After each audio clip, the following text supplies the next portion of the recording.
বা এটা কথার কথা না। জান্নাত জিনিসটা, জান্নাত জাহান্নাম জিনিসটা গল্প গুজবের ইস্যু না, সিরিয়াস ইস্যু। হয় জান্নাত নয় জাহান্নাম।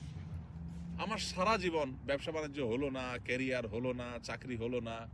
আমি একটা কথা সবসময় বলি, প্রবাসীদের মসজিদগুলোতে বিশেষ করে প্রবাসীদেরকে একটা কথা কমন শুনতে হয়, সেটা হলো তোর পরে বিদেশ যায় তোর চেয়ে বেশি জমি জমা কিনছে কেমনে, তুই কি করলি? হ্যাঁ, একই কথা মায়ের, একই কথা বাপের, বন্ধু বান্ধবের, বউয়ের, সবার একই কথা। তোর লগে একসাথে গেছে, যা 20,000 টাকা পরিশোধ করছে, দেনা দায় পরিশোধ করছে, এলাকা জমি জমা সব কিনা ভরাই ফেলতেছে, বাজারে দোকান নিছে, শুনছি ঢাকাও ফ্ল্যাট বুকিং দিছে। আর তুই কি করস?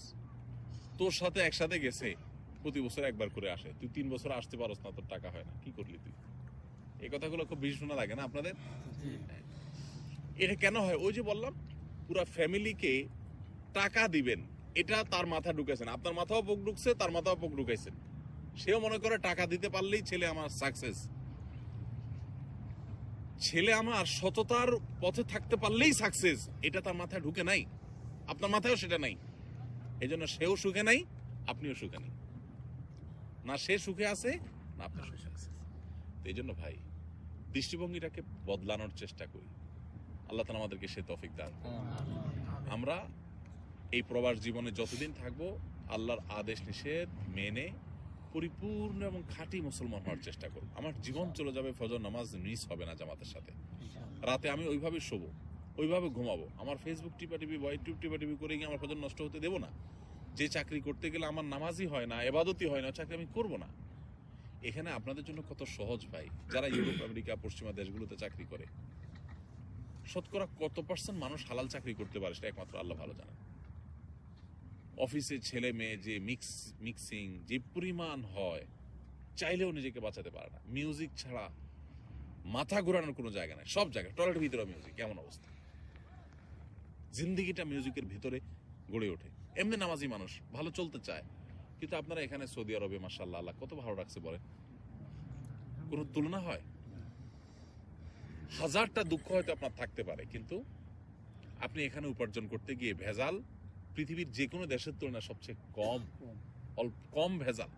ভেজাল ছাড়া তো পৃথিবী কোথাও নাই, কিন্তু অন্য দেশের সাথে কম্পেয়ার করলে আল্লাহ আপনাকে জান্নাতে রাখছেন এখনো। এনে আমাদের শুকর আদায় করবেন। আমাদের ভাইরা যারা রেস্টুরেন্টে, এখানে যে ভাইয়ের রেস্টুরেন্ট আছে, আরো অনেকে রেস্টুরেন্টের সাথে এখানে ইনভলভ আছেন মাশাআল্লাহ। ইউরোপ আমেরিকাতে রেস্টুরেন্ট মানে কি?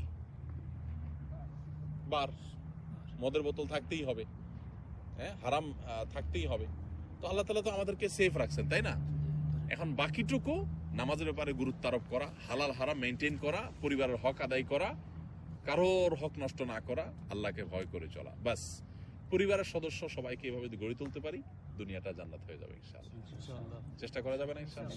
আল্লাহ আমাদেরকে তৌফিক দান করুন। জাযাকুমুল্লাহ খাইর, জাযাকুমুল্লাহ খাইর, বারাকাল্লাহু ফিক। রাত হইছে, আমরা আর লম্বা করলাম না। দৃষ্টিভঙ্গিটাকে পাল্টাই, টাকা নয়, ঈমান আমলই মানুষকে সুখী করে। ঠিক আছে না ইনশাআল্লাহ? জাযাকাল্লাহ খাইর। এটা পরিবারের সদস্যদেরকে বোঝাতে হবে। আর কিভাবে বোঝাবেন? আগে নিজের দিনটা বুঝেন। আপনি দিনটা বুঝলে তাদেরকে বোঝানো সহজ হবে। একটু কোরআনটা বুঝে পড়েন, হাদিসটা নবী সাল্লাল্লাহু আলাইহি ওয়াসাল্লাম বুঝে পড়েন। প্রত্যেকটা জিনিসের ক্ষেত্রে যদি এরকম বুঝে বুঝে দিনটাকে মানতে পারেন, মুসলমান বাই চান্স না হয়ে মুসলমান বাই চয়েস যদি হতে পারেন, কোরআনটা এটা অর্থ সহকারী